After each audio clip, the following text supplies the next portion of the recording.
want to ace your Chevening Scholarship, I'm definitely going to call on you to watch this video from the start to the end, because I'm going to be breaking down everything that you need in order to submit a successful Chevening Scholarship application. Remember, this is a fully funded scholarship, so you need to be on your A game with everything. And I've not only made videos, this is actually going to be a part 1 of either of part 4 or 5 series. So definitely subscribe to this channel, turn the notifications on, and keep coming back every week, because I'm going to be breaking it down part by part. And as you all know me, I have made worksheets for this scholarship. Definitely go ahead, get yourself the worksheets, because those worksheets help you think about all the parts of your application, and it is all of those small parts that come together to help you submit a competitive application. So if you want to win this scholarship, this fully funded scholarship, pay attention to this video from start till the end and get the worksheets and use it in your free time as you go through preparing for your applications. Okay, so now let us start. We have the Chevening Blueprint, a technical masterclass on mastering the application portal. Something that I want you to know about the Chevening Scholarship is that they have an application portal that it's a technical thing that you have to fill up. Everything goes into that portal, but at the same time, if you make any mistakes, your application is never even going to get to the people that have to review your application. So it is very important that we talk about these technical aspects of the application portal such that you do not make a mistake. Because if you make a mistake and you get locked out, guess what? That is gone for this year. You have to wait for the next year. So we don't want that to happen. So let us get right into it. We're going to talk about eligibility, work hours, course selection, and the portal survival. It is practically survival because, as you're going to see in this video, I'm going to be sharing a ton of tips that is going to help you understand the application portal that you are going to be getting into. Because if you don't follow those rules and you get locked out, you are going to be in big problems. So let's start with here. They're just making the case where it says that a brilliant AC cannot save a technically flawed application. Why are they saying that? They are saying that because the Chevening screening process is rigid. Before reading committee ever evaluates your leadership potential, networking essays, you must clear a strict automated technical gatekeeper. The reason why this is important is because, number one, it is an automated system. So if you make any mistakes and the system cuts you out, who do you talk to?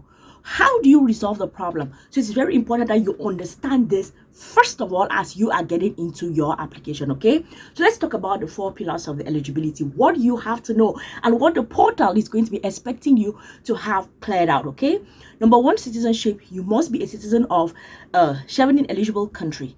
Dual British citizens are ineligible. Return pledge, mandatory commitment to return to your home country when you're done with the program for at least 2 years. Education, you must have completed an undergraduate with an equivalent of 2:1. Work experience, it has to be 2,800 hours. And I remember when I saw this, I was like, 2,800 hours. How do you even sit down to calculate what is 2,800 hours? I was like, this is extremely complicated, but we're able to break it down on how you are going to do that. So let's start here with mastering the 2,800 hour equation. I think this is extremely important. So Chevening calculates your experience mathematically. The system multiplies the number of weeks you worked by the hours per week. Remember, they're talking about the system because this is actually an automated system that is calculating this. You've not even gotten to people yet. The system can shut you out if you don't get this right.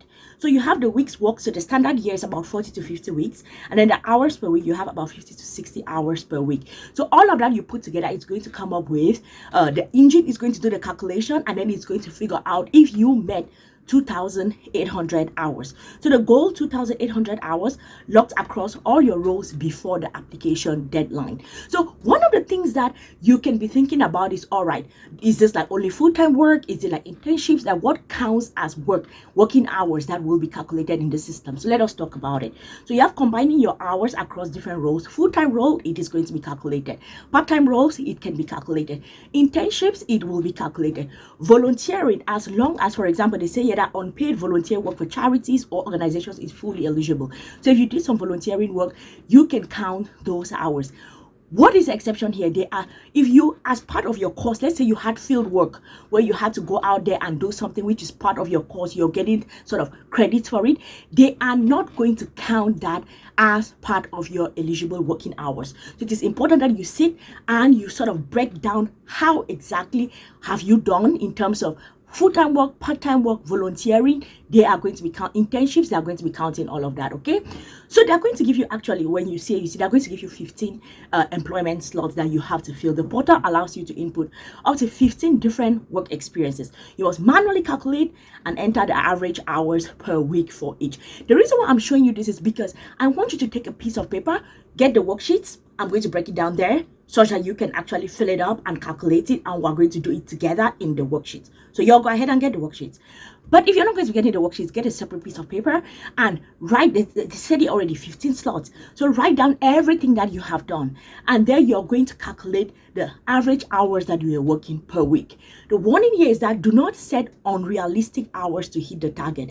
The system caps eligible full-time work hours about 60 hours per week. So if you say that you did an 80-hour work week, it is going to trigger the system to say that there is a fraud. So make sure that you sit down, calculate these work hours clearly, have it cleared out, because if you do not and you try to sort of fake or game the system, you are going to be shut out. And as I told you all already, this is an automated system. You try to sort of fraud your way through, it shuts you out, you are done. You don't want to be that person. You do not want to be that person. So let's talk about filtering for eligible courses. This is one of the things that you have to know about the Chevening Scholarship, because you're going to be applying for it and then applying to UK universities later on. So you have here, part-time courses do not count. Distance learning do not count. PhD courses do not count. So what courses that you did under 9 months do not count. Courses that you did under 12 or over 12 months do not count. What they are looking for, the eligible courses, it has to be full-time. You have to want to do a full-time course in the UK.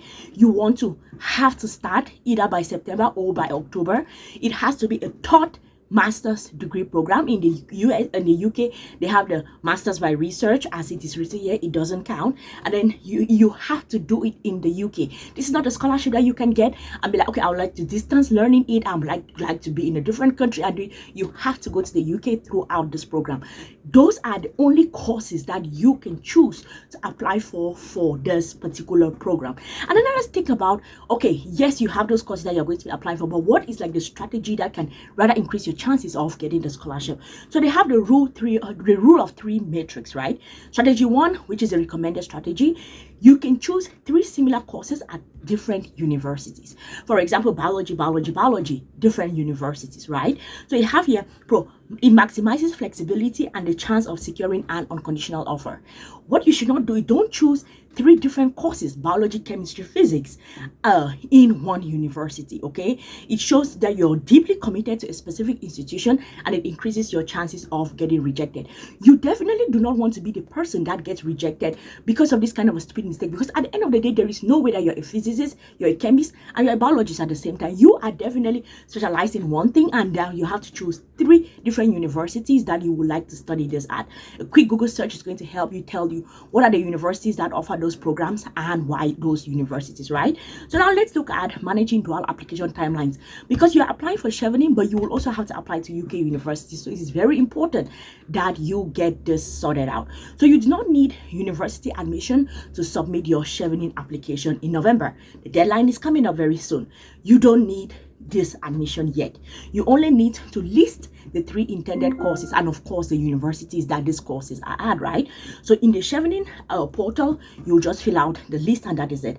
But now by mid-July next year, you need to have figured out your university applications. The unconditional offer deadline, you must apply directly to your chosen universities and secure at least one unconditional offer by mid-July of the following year. So this is us here in 2026, so they are going to be expecting you to do this by July 2027. Okay, you still have time. Of course, you can go through it. That is not an issue. So one of the things that I want you all to know is that this portal that you're going to be filling up, this is a portal that you start like draft all of the things that you have to write outside the portal. Get the worksheets, use the worksheets to do your drafting, or extra papers to do your drafting. So treat the portal as a data entry, not a drafting desk. Never write your 4 essays directly into the portal. Draft, edit, grammar check your words outside the portal. That is why it is very important that you have either the worksheets or you have some kind of an extra paper or on a regular Word document on your computer that you are working with, right? Chevening utilizes advanced software to detect ChatGPT AI generated text. Instant disqualification applies, so you should write entirely in your own voice. So write offline, write on your computer, write on the worksheets and everything, and then you now go and then you just input it into the portal. Why are they saying that? Because of the next thing that I'm going to be telling you about. They have a 15-minute timeout trap. So the online application system is highly secure and will automatically lock you out exactly after 15 minutes of inactivity. So you should always click save. Save anything you update, save. Anything you update, save. Because if the system shuts you out while you've not clicked save, guess what is going to happen? You are actually going to lose the work, and that is why it is important that you go into the system only when you want to update something, upload something, add something, do all of your draftings outside on the worksheet. So you'll definitely go ahead and get the worksheet. So now they also have the portal's color-coded word limit queue. So as you're submitting these essays, we are going to talk about the essays in the coming videos. If you have not subscribed to this channel, subscribe to this channel, like this video, come back next week because we're going to be breaking down these essays as we go along. We're not going to cover everything today, okay? So this portal is actually color coded. So if you pasted an essay, if the essay is 100 words and or over 500 words, the remaining text is going to be displayed in red. What does that tell you? It tells you that it doesn't count. So when you're looking at the portal, you're going to be seeing the maximum number of words that you have to write within. If let's say if it's a 500-word essay and you submit 450, it is going to be green. But if you submit, if your essay is more than 500, it is going to show red. And if it is showing red, know that you really have to go back, re-edit, reduce the number of words before you get back into the portal again. Remembering that if you stay out there for more than 15 minutes, you are going to be cut out. So make sure that you're saving as you go. You save as you go, okay? Now let's talk about the references. So you have in this application phase, you don't have to really worry a lot about the references. So it says that phase 1, you only need the names, job titles, and contact details of your 2 referees. That is all that is needed. But in phase 2, when you're going to go to the interview stage, you do not upload the actual reference letters until you're successfully shortlisted for an interview, which means that by February and or March next year, you are going to need to submit things from your references. That is why you have to start talking about your application to those that you intend to do your recommendation letters, because this is you sort of prepping them for what is going to happen and having the agreement with them that yes, I'm going to input your name into the portal, and then by February next year they are going to require you to write some kind of a recommendation letter. So make sure that you do that, okay? The save and return mechanism: when you first register, the system is going to generate a unique access code, and this is your personal key to the portal. What you should do is take a photograph, take a screenshot, use anything, take a screenshot of the keywords that the system is going to give you. Because if you lose those keys, guess what? You will not be able to get back into the portal. So it is very important. Take a screenshot, take a photo, do whatever it is that you can, but make sure that you have that information to sign back into the system, and you continuously do that seamlessly, like without any issues, till it is time for you to submit. So let's wrap this thing up. Let's wrap it up. Number 1, like the video, save the video, share the video with anyone that is applying for the Chevening Scholarship, because this is an amazing fully funded scholarship and I need you all to get the scholarship. I told you all already, my students are all coming into the class of next 2027. I do not play. When I work with students, they get the scholarship. My worksheets help the students get the scholarship. So go ahead and get your worksheets. Stay locked into this channel because we are going to be breaking down everything about the scholarships. So it is very important that you do that. Let's wrap this up. So before we get to the details of the applications and breaking down, one thing that you should know: after your work hours, mathematically, make sure that your work hours are mathematically calculated and it's under the 60 hour per week. Make sure you do that. And also, you need to make sure that you have the 3 courses in different universities. And also you need to make sure that the essays that you're going to be submitting, that we're going to be talking about, are your essays. Do not copy and paste anything from anywhere. Don't do it. Don't let ChatGPT even help you brainstorm. Think about it. Use those prompts in the worksheet to help you think through the process of pulling ideas outside of your head to help you write perfect essays that do not require ChatGPT. I'm going to see you all in the next video. Peace.